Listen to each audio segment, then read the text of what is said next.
राजस्थान प्रदेश के सभी विद्यार्थियों का हार्दिक स्वागत, हार्दिक अभिनंदन। प्रिय विद्यार्थियों, आपके द्वारा प्राप्त स्नेह और सम्मान के कारण इस चैनल के माध्यम से मैंने आपकी सफलता के लिए कुछ खास करने का जो निर्णय लिया है, इस निर्णय में दो बातें आपसे कहूँगा। 2 मिनट का उद्बोधन है, आप अवश्य ही इसे सुने। चैनल के माध्यम से कुछ खास करने का क्या विचार किया गया है। पहली बात, एक ही चैनल पर आपको 5 विषयों का अध्ययन, जिसमें अंग्रेजी, हिंदी अनिवार्य, हिंदी साहित्य 11-12, राजनीति विज्ञान 12th क्लास और हिंदी व्याकरण कक्षा 9 से 12, इन 5 विषयों का अध्यापन और अध्ययन। दूसरी बात, बहुत बड़ी बात है, 5000 विद्यार्थियों पर सप्ताह में एक दिन सभी विषयों की लाइव कक्षाएं। 5 विषय हैं और 500 विषयों की लाइव कक्षाएं आयोजित होगी। जब अपने पास 5000 विद्यार्थियों का समूह हो जाएगा, उनका ग्रुप बनाया जाएगा, साप्ताहिक टेस्ट का आयोजन किया जाएगा और टेस्ट में जो अंक प्राप्त होंगे, उन अंकों के आधार पर विद्यार्थियों की रैंक भी निर्धारित होगी। और आगे इम्पोर्टेंट बात आप देखिए, परीक्षा से पहले सभी विषयों के मॉडल पेपर उत्तर सहित आपको उपलब्ध करवाए जाएंगे। 19-20 में भी उपलब्ध करवाया गया और 20-21 में भी उपलब्ध करवाए जाएंगे, आगे भी करवाए जाते रहेंगे। परीक्षा से पूर्व सत्र में जो भी हमें पढ़ा है, हमने उन सभी मटेरियल को PDF में आपको उपलब्ध करवाने का प्रयास भी किया जाएगा और परीक्षा से संबंधित मार्गदर्शन भी आपको दिया जाएगा। ये 7 बातें हैं अपने इस चैनल के माध्यम से। अब आपका कितना सहयोग रहता है, आपके सहयोग पर निर्भर करेगा कि ये 7 बातें साबित हो या ना हो। तो आज का जो लेसन है, आज का जो पाठ है, उसमें हम क्या पढ़ रहे हैं, देखिए।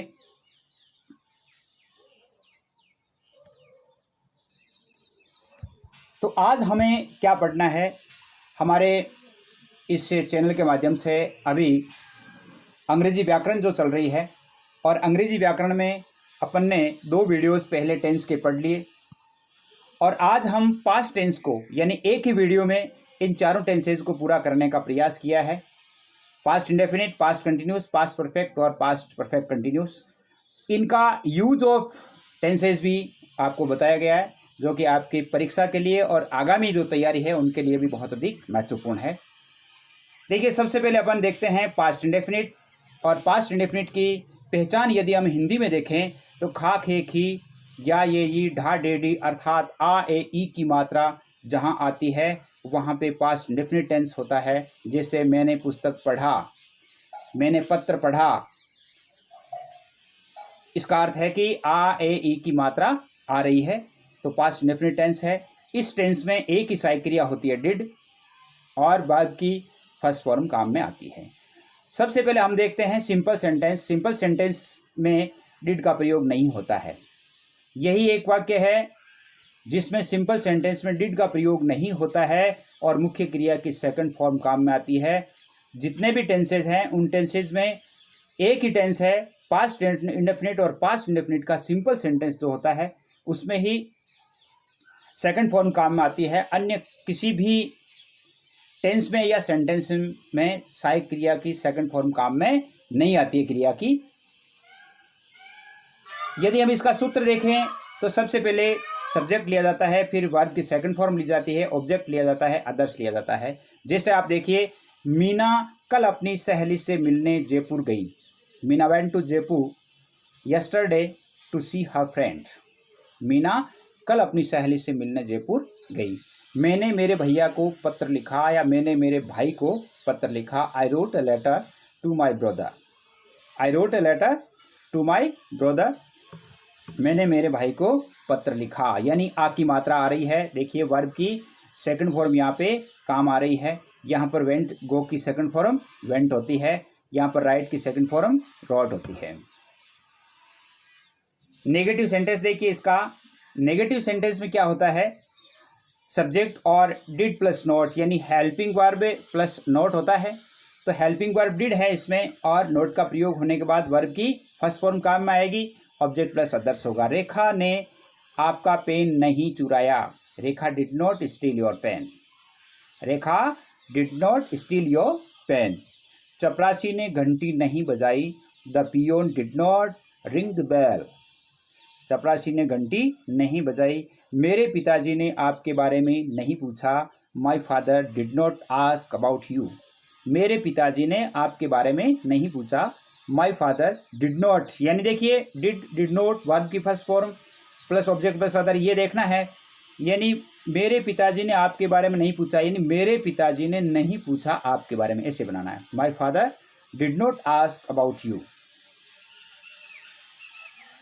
इसका इंटरोगेटिव सेंटेंस होता है। इंटरोगेटिव सेंटेंस में दो तरह के होते हैं, जैसे एक तो सहायक क्रिया से बनने वाला और WH शब्दों से बनने वाला।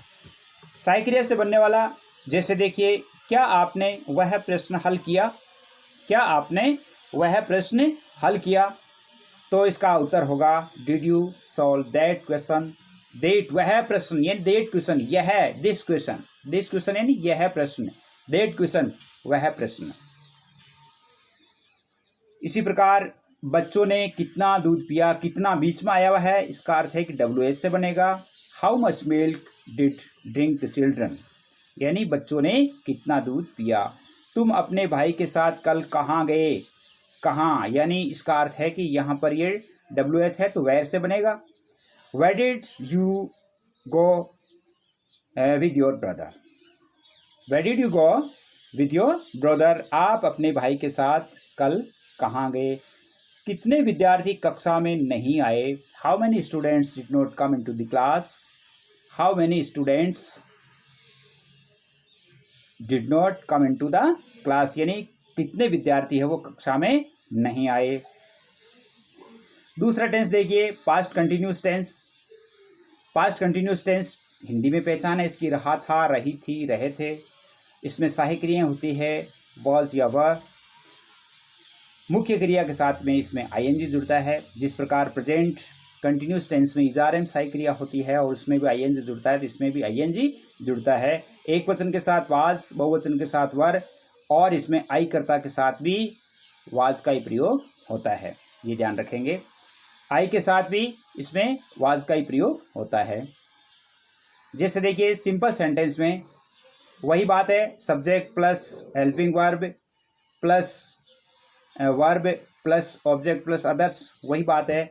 वह अपनी पुस्तक पढ़ रही थी। She was reading her book.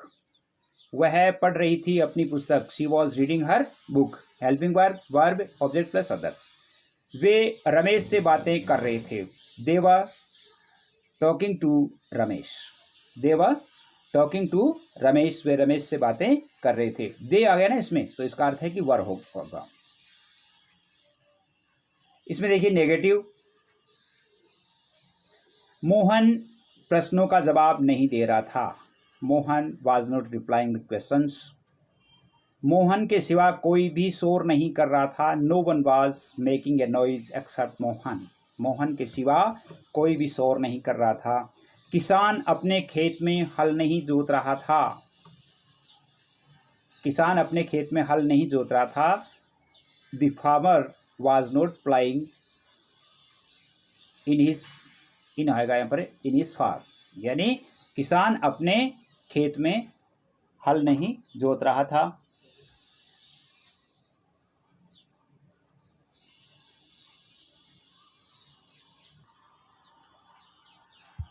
हाँ, तो आगे देखिए, अगले में इंटरोगेटिव सेंटेंस। इंटरोगेटिव सेंटेंस में जैसे, क्या रमेश मोहन को गालियां दे रहा था। क्या से शुरू है, इसका अर्थ है कि ये हेल्पिंग वर्ब से बनेगा और इसमें हेल्पिंग वर्ब वाज और वर चल रही है और रमेश एक वचन है तो इसमें वाज का प्रयोग होगा। Was Ramesh abusing Mohan. क्या अध्यापक जी अंग्रेजी पढ़ा रहे थे। Was the teacher teaching English, क्योंकि टीचर भी एक वचन है। जैसे देखिए, मीना क्यों रो रही थी। Why was Meena weeping. Meena क्यों रो रही थी। Why was Meena weeping. अगर यहाँ पर बहुवचन होता तो यहाँ पर वर हो जाता, और ये क्यों रो रही थी इसका अर्थ है कि ये WH से बनेगा। सभी विद्यार्थी बगीचे में क्या कर रहे थे। क्या यानी ये वाट से बनेगा। What were all the students doing in the garden. What were all the students doing in the garden, यानी सभी विद्यार्थी बगीचे में क्या कर रहे थे। अब देखिए इसका use of past continuous. Past continuous का थोड़ा एक यूज है, जैसे भूतकाल में कोई काम जारी है तो उसके लिए इसका प्रयोग होता है। जैसे when the bell rang I was watching TV. जैसे यहाँ पर वर्ब की सेकंड फॉर्म होती है तो इधर वाज प्लस वर्ब की फर्स्ट फॉर्म के साथ में आईएनजी होता है। ये थोड़ा इसका नियम है। और यदि कोई वाक्य वाइल से शुरू होता है या वाइल जहाँ पे होता है जिस वाक्य में, तो वो निश्चित रूप से पास्ट कंटिन्यूस टेंस का वाक्य या पास्ट कंटिन्यूस टेंस की सहायक क्रिया उसमें भरी जाती है। जैसे I was singing a song while my brother was playing flute. जैसे वाइल है, वाइल से जुड़ा है, इसका अर्थ है कि दोनों तरफ पास्ट कंटिन्यूस है। पास्ट परफेक्ट देखिए, पास्ट परफेक्ट की हिंदी में पहचान है चूका था, चूकी थी, चूके थे। इसमें सहायक क्रिया हैड होती है और वर्ब की थर्ड फॉर्म काम में आती है। वर्ब की थर्ड फॉर्म काम में आती है। इसमें देखिए आप सिंपल सेंटेंस में पहला वाक्य है मोहन स्कूल से घर आ गया था या घर आ चुका था, एक ही बात है। घर आ चुका था या घर आ गया था। Mohan had come to home from school, school से घर आ गया था। मेरे उठने से पहले सूरज उदय हो चुका था। यहाँ पर आप थोड़ा ध्यान रखेंगे, यहाँ पर दो वाक्य है, सूरज उदय हो चुका था और मेरा उठना। इसका अर्थ है कि यहाँ पर जो काम पहले हुआ है वह वाक्य पास्ट परफेक्ट का होगा और जो काम बाद में हुआ है वह वाक्य पास्ट इंडेफिनिट का होगा। जैसे सूरज उदय हो चुका था, इसका अर्थ है कि सूरज पहले उदय हो गया था, तो the sun had risen before I got up. यानी एक वाक्य पास्ट इंडेफिनिट का होता है जिसमें वर्ब की सेकंड फॉर्म होती है, और एक वाक्य पास्ट परफेक्ट का होता है जो पहले होता है वो पास्ट परफेक्ट का, और दूसरा वाक्य है यानी बिफोर के बाद का वो जो वाक्य है वो पास्ट इंडेफिनिट का होता है जिसमें वर्ब की सेकंड फॉर्म काम में आती है। अगर यहाँ पर डिड का प्रयोग हो जाता है या नेगेटिव हो जाता है तो वर्ब की फर्स्ट फॉर्म भी हो जाती है। जैसे देखिए मैं इस शहर का पहले भ्रमण कर चुका था या मैंने इस शहर का पहले भ्रमण कर लिया था। I had visited this city, इस शहर यानी दिस सिटी, यहाँ पर this city. I had visited this city before, यानी पहले भ्रमण कर चुका था। अध्यापक जी के कक्षा में आने के बाद विद्यार्थी खड़े हुए। एक तो देखिए वो था कि अध्यापक जी के आने से पहले विद्यार्थी खड़े हो चुके थे, और एक है अध्यापक जी के आने के बाद विद्यार्थी खड़े हुए। इसका अर्थ है कि टीचर है वो क्लास में आ गए थे, तो हेड के बाद वाला जो वाक्य है वो पास्ट परफेक्ट का होगा, और हेड से पहले का जो वाक्य है वो पास्ट इंडेफिनिट का होगा। द स्टूडेंट्स स्टूड अप, खड़े हुए, after the teacher had come into the class, after the teacher had come into the class, इस प्रकार होगा। आफ्टर में क्या होता है, हेड के बाद वर्ब, यानी आफ्टर के बाद वाला वाक्य हेड प्लस वर्ब की थर्ड फॉर्म, और आफ्टर से पहले का वाक्य वर्ब की सेकंड फॉर्म वाला होता है, यानी पास्ट इंडेफिनिट का होता है। नेगेटिव सेंटेंस देखिए, मैंने यह घर पहले नहीं देखा था या पहले नहीं देख चुका था। I had not seen this house before, I had not seen this house before, यानी इससे पहले मैंने नहीं देखा था। डॉक्टर के आने से पहले रोगी मर चुका था, रोगी मर चुका था, यहाँ पर नहीं मर चुका था होना चाहिए क्योंकि अपन नेगेटिव पढ़ रहे हैं। The patient had died before the doctor केम, नहीं मर चुका था होता the patient had not died हो जाता है, यहाँ पर had not died before the doctor came. Police के आने से पहले चोर नहीं भाग चुका था, the thief had not run away, had not run away before the police came, police के आने से पहले नहीं भाग चुका था। इंटरोगेटिव सेंटेंस देखिए, क्या आपके विद्यालय पहुंचने से पहले घंटी बज चुकी थी या घंटा बज चुका था, दोनों में से कोई भी। हैड द बेल रंग before you reach the school, क्योंकि क्या से शुरू है तो ये हेड से बनेगा यानी सहायक क्रिया से बनेगा। हैड द बेल रंग before you reach the school, इसका देखिए अगला, रेखा के घर पहुंचने से पहले कितने मेहमान आ चुके थे? How many guest, how many से बनेगा ये कितने मेहमान, how many guest had come before Rekha has reached the home, before Rekha reached the home, Rekha के घर पहुंचने से पहले, यानी यहाँ पर एक वाक्य है कितने मेहमान आ चुके थे, अर्थात गेस्ट हैड कम यानी आ चुके थे। पहला वाक्य जो पहले हुआ है वो पास्ट परफेक्ट का हुआ और दूसरा वाक्य है वो पास्ट इंडेफिनिट का हो गया। डॉक्टर के जाने के पश्चात रोगी ने क्या खाया? जाने के पश्चात रोग यानी डॉक्टर जा चुका था। व्हाट डिड द पेशेंट ईट, यानी पहला वाक्य पास्ट इंडेफिनिट का और आफ्टर के बाद वाला वाक्य पास्ट परफेक्ट का बनता है। What did the patient eat after the doctor had gone, doctor के जाने के बाद उन्होंने क्या खाया। अब अपन पढ़ते हैं past perfect continuous. Past perfect continuous जैसे प्रेजेंट परफेक्ट कंटिन्यूस अपन ने पढ़ा था, से रहा है, से रही है, से रहे हैं, यानी समय की अवधि के साथ में जहाँ पर से रहा था, से रही थी, से रहे थे होता है तो पास्ट परफेक्ट कंटिन्यूस टेंस होता है।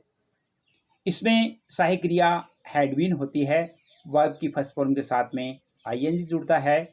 समय को दर्शाने के लिए सिंस या फॉर का प्रयोग होता है। सिंस का प्रयोग निश्चित समय के लिए होता है, फॉर का प्रयोग अनिश्चित समय के लिए होता है। निश्चित समय जिसमें जैसे सुबह से 2 बजे से, सोमवार से, जैसे 2005 से, 2010 से, तब से, ये सभी निश्चित समय है।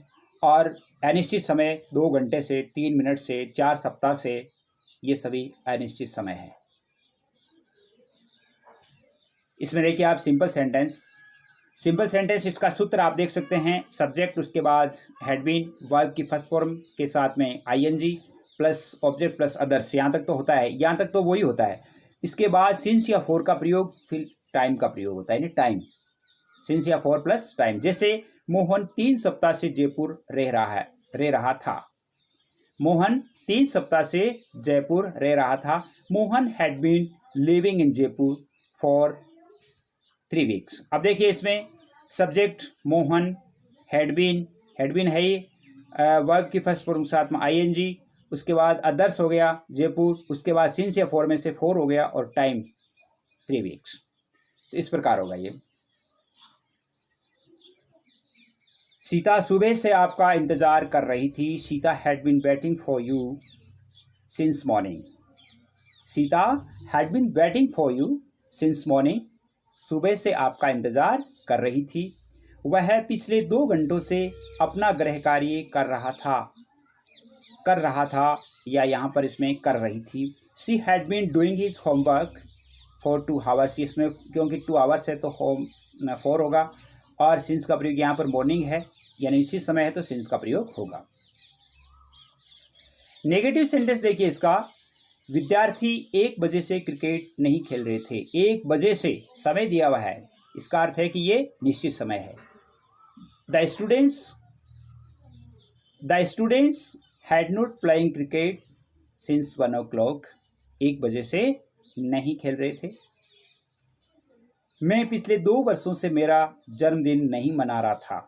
2 वर्षों से, पिछले 2 वर्षों से यानी अनिश्चित समय है।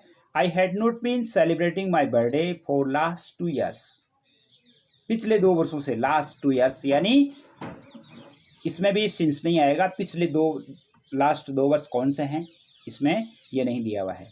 विनोद जुलाई से इस विद्यालय में नहीं पढ़ रही थी। Vinod had not been reading in this school since July, क्योंकि जुलाई के महीने का नाम है और ये निश्चित समय है तो इसमें सिंस का प्रयोग होगा। इंटरोगेटिव सेंटेंस देखिए, इंटरोगेटिव सेंटेंस में क्या सीता 3 दिनों से उपन्यास पढ़ रही थी, क्या से शुरू है, इसका अर्थ है कि ये किससे बनेगा, सहायक क्रिया से बनेगा। सहायक क्रिया में ये ध्यान रखेंगे हैड बीन जो है had plus subject plus been होता है, ये ध्यान रखेंगे, had plus subject plus been. Had Sita been reading the novel for 3 days, 3 दिनों से अनिश्चित है तो यहाँ पर फॉर का प्रयोग हो गया। पिछले 3 महीनों से आपके साथ कौन रह रहा था, इसका अर्थ है कि ये WS से बनेगा। Who had been living with you for 3 last months, यानी पिछले 3 महीनों से आपके साथ कौन रह रहा था। आप तब से क्यों हंस रहे थे, अर्थात यहाँ पर वाई से बनेगा ये तब से। ये समय भी निश्चित है, ये ध्यान रखोगे आप। सिंस देन, तब से ये भी निश्चित है। Why had you been laughing since then, तब से आप क्यों हंस रहे थे। मोहन दिसंबर से कठिन मेहनत क्यों नहीं कर रहा था। दिसंबर महीना निश्चित है, इसका अर्थ है कि इसमें सिंस का प्रयोग होगा। मोहन यानी इसमें क्यों नहीं, वाई का प्रयोग होगा इसमें। Why had Mohan not been working hard since December. Why had Mohan not working hard since December, इस प्रकार होगा ये। तो इसका आप ध्यान रखेंगे। धन्यवाद आप सभी को। और पहले भी बता चुका हूँ और भी बता रहा हूँ कि आने वाली जो कक्षाएं हैं, सभी विषयों की कक्षाएं अपलोड की जा रही है। आप अधिक से अधिक जुड़ने का प्रयास करें ताकि हम जल्दी से जल्दी एक लाइव कक्षा का आयोजन शुरू कर सकें, साप्ताहिक टेस्ट शुरू कर सकें और टेस्ट के माध्यम से आपके नंबर भी हम निर्धारित करते रहें। तो आप कम से कम जब तक आप 5,000 विद्यार्थी नहीं होंगे तब तक लाइव कक्षा संभव नहीं होती है। इसलिए आप अधिक से अधिक विद्यार्थी जुड़ें। धन्यवाद। जय हिंद, जय भारत।